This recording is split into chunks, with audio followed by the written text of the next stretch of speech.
Good morning. Welcome to your Tuesday morning, early morning intuitive guidance. I'm Dr. Bonnie Nussbaum here with some words of wisdom for our day, and I would say our week and our holidays, etc. Really good reading for today, and we'll see what y'all think. Got my party duds on because today there's a holiday luncheon for the office staff at the church, so I think that will be fun. Good morning, Carolyn. Welcome. You're the first one popping on today. Welcome, welcome. And last night I had a really fun time at my fun, feisty, and over 50 meetup group thing. Good morning, Peggy. Welcome. We went to a little supper club and had appetizers and fun. Good morning, Cindy. Welcome. Glad you are here. So a whole bunch of interesting people there to talk to and had some good chats. So, good morning, Janine. Welcome. I'm waiting to see who else pops on.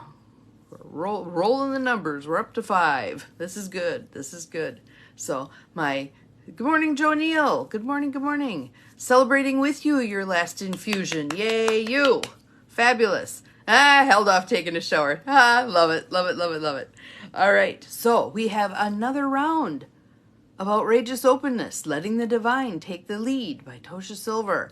And when I saw the title of this one, I thought, well, that's catchy. I wonder what this is about. And then when I read the chapter, I thought, oh yeah, I remember this one. So hopefully this makes sense to all of you and can be applicable, especially this week with holidays looming. And we'll see what you think. So, Tosha Silver, Outrageous Openness. The chapter is entitled Free the Psychic Hostage. Good morning, Gwen. Good morning to all of you who slipped past me while I was talking. Good morning, Bobby. Welcome. Thank you for yoga yesterday. I felt so much better. Good morning, Beth. Welcome. Look at everybody rolling in here. Wow. Ignore that message. It's one of those bombers that just pops in, and I'll erase it all shortly. This is page number 122, and so if you have the book, feel free to dig it out and read along with. But let's start with a couple of nice deep breaths. In through the nose, out through the mouth. In through the nose, out through the mouth. And one more nice deep breath. And out. Ready to receive this message into your heart and soul, whatever part of this message is for you. Free the psychic hostage. The quote is by Yuki Tomo. Thinking for oneself is an opportunity not to be missed. Thinking for oneself is an opportunity not to be missed. Sometimes we turn our lives over, not to a power greater than ourselves, but to an unintentional, petty dictator. Then we live in a walking dream as their psychic puppet, even when they're no longer around to pull the strings. Hear that again. That's pretty powerful stuff. Sometimes we turn our lives over, not to a power greater than ourselves, but to an unintentional, petty dictator. Then we live in a walking dream as their psychic puppet, even when they're no longer around to pull the strings. I've had clients who've spent half their life in therapy trying to understand the grip a particular parent has had on their psyche, but they never fully cut the cord. There's nothing more poignant than someone in their 30s, 40s, and beyond who's still an abject slave to his or her past. While my own father has a huge and generous heart and a fabulous sense of humor, he was also quite demanding when I was young. Nothing felt good enough. And though I believe I selected him as a soul to resolve certain karmas, I couldn't fully free myself as an adult from what seemed like his steadily critical voice. While I had so much love for him, a part of me remained his obedient but ever disappointing child. Then a few months ago, I hit a horrible writing block. A project was almost due. So one day I just prayed in desperation, please get me out of the way. Good morning, Mary. I need my own voice. I need to be enough as I am.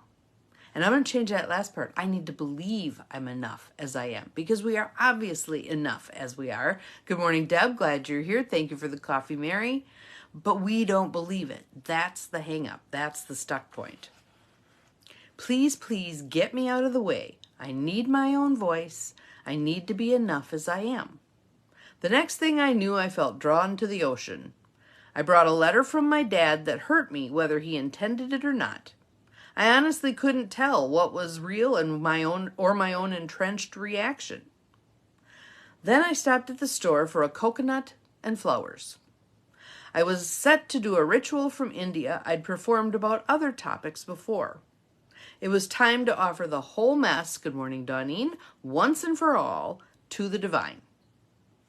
Good morning, Debbie. Glad you're here. We're up to 13. Lucky 13. Awesome. So she's got flowers, a coconut, and the letter from her dad that felt hurtful. I meditated for a long time, pouring every frustrated thought and feeling into the coconut sitting in my lap. Then I got up and smashed it against a stone wall, watching the milk explode like a psychic grenade. Now I needed to burn the letter, but the wind was so strong, my lighter was useless. Unbelievably, I saw two young guys a few yards away tending a huge fire. Am I dreaming, I thought, on Ocean Beach in the middle of the day? I walked over and explained the story. Watch out, the heat is ferocious, one guy cautioned. Want me to throw it in so you don't get burned? No, I yelled, the wind whipping my hair. I'm the daughter. I have to.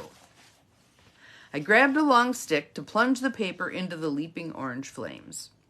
As the pages burned to floating gray ash, the guys high-fived me, yelling, "You're free, Mama, you are free!" They toasted me with their Heinekens, while one even danced a little victory jig. It's California, right? Later, I left a trail of purple orchids along the water's edge in gratitude, most of all to my fierce and beloved dad. The wildness of my own fiery, passionate nature came directly from him. You know, at some point, you have to free the inner hostage. No one else can storm the gates. You alone can finally break the barricades and just free you. So I thought that was a pretty good chapter, especially given holidays coming up and people dealing with family members where you instantly go back to being 10 years old. Think of a ritual that will help with that. You may not have an ocean available to you or a roaring fire, but you can write it out, put it in your God jar, write it out, burn it in the kitchen sink with a lighter, take the battery out of the smoke alarm first. Write it out, run it through the shredder with glee and intention, right? There's lots of ways to create. I figured this is going to chime for you, dear. Lots of ways to create this release. I also do a cord cutting ceremony that's a really powerful exercise. And I'll just give you the gist of it because you can use it for yourself. Just create it in your mind. You invite in Archangel Michael, who has a cobalt blue sword. And you imagine yourself and all these attachments that you have to people and attitudes and society and junk. And look at those cords. Pay attention to those cords. How thick are they? How skinny are they? Beautiful. Perfect. That's awesome. What do they look like? For some people, they're black and gucky. For other people, they're all different colors. For some, there's different sizes. Some are really thick. Some are really thin. For some, there's just one cord to one person that keeps them trapped. So then you invite St. Michael the Archangel to either cut the cord for you or hand you the sword and provide support while you cut that cord. And then what you do is imagine in this safe space that you're facing whoever that cord was attached to, and you're telling them, I'm releasing this. I'm releasing this. I'm no longer going to be angry about that. I'm done with this. You can have back that belief, just clearing out all of that junk, right? And the end part of that is, and I bless you on your path to healing. So you're sending that person off. You're acknowledging they've got issues too. I bless you on your path to healing. Then you do it for yourself. I forgive myself for this, for getting caught in this in the first place, for hanging on to it as long as I did, blah, blah, blah, blah. All the things you're forgiving yourself for, and you bless yourself on your own path to healing. And those paths are probably going different directions at this point. The other people are off on their path, you're on your path, and away you go. Then you thank St. Michael for his help. Good morning, Mel. Glad you are here. You promise to tend to the site. It's kind of like cutting an umbilical cord. When they sever the baby's umbilical cord, you take some time, a week or whatever, tending to that stump until it falls off and it's done, right? Same with this. You're tending to that surgical site, psychic surgery, and until it's healed. And on you go. And on you go. So you might want to do a ritual around this prior to hooking up with family this Christmas, if that's what you're going to be doing. If you're not, still pick out, who do I need to release? Who am I still too wound up with that I need space, I need to step back, I need to detach, and walk through some kind of a ritual like the ones we're talking about here. So that is our chapter for today. I got to read the title again. I just love it. Free the Psychic Hostage. Free the Psychic Hostage. Yes, it's psychic surgery. We are cutting ourselves loose from whatever does not serve us. And then we're tending that surgical site with love and support. And we're calling in the angels and guides to help us with our healing. Whatever, put it in your God jar, whatever it is you want to do. So, for those of you who are newer and may not know about the God jar, this is a Tosha Silver thing. Here's my little God jar. You can use anything. You can use an empty Kleenex box. Does not matter. But you put some pieces of paper in there so that you have them handy when you need them.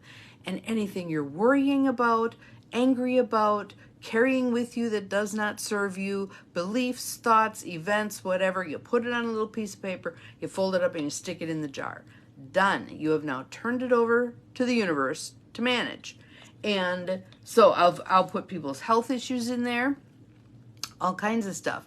The intentional community has probably gone in there about a bazillion times. And you just leave it in there.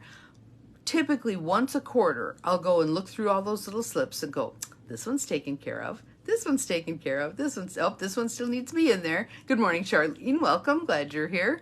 And I sort through them. And typically, well over half of them are already a done deal. Because I let them go and was not wasting my precious energy fretting about them, the universe took care of them. I didn't need to worry about them anymore. They are done, on their way. So if you don't have a God jar, you might want to create a God jar this weekend. Whatever works, all right? So have an awesome day. Free your inner hostage. Set her loose to be who she really is, separate from what other people may think or you think they think. Let that all go. Have an awesome day. See you again tomorrow. Remember, you're capable of far more than you think you are. Bye-bye.